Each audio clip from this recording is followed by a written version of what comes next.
مرحبا، كل عام وأنتم بخير. بعد أيام طويلة من أداء مناسك الحج والرحلة الإيمانية المباركة تصل إلى النجف أولى رحلات حجاج بيت الله الحرام وسط فرحة الأهالي وفرحة الحجاج بعودتهم إلى الوطن.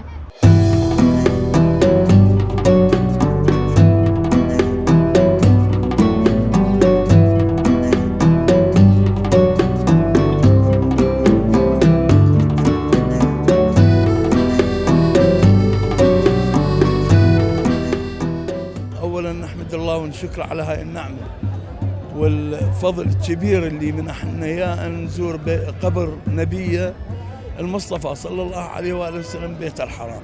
فالشعور والله غريب عمو ما يوصف أصلاً. لا الحمد لله والشكر، الحمد لله والشكر، نعمة من الله والله.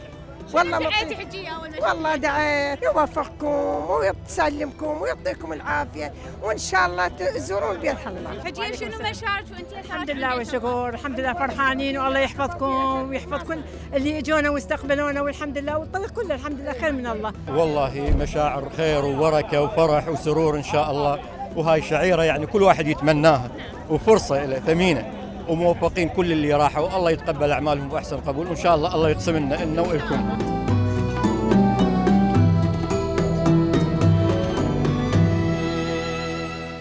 بين مشاعر السعادة ودعوات مرفوعة إلى السماء وصل حجاج بيت الله الحرام إلى أراضيهم. نسأل الله قبول حجتهم وأن يكتب هذه الحجة إلى كل من يتمناها. وصلنا لنهاية جولتنا لهذا اليوم. أوهام جعفر، نجف 24.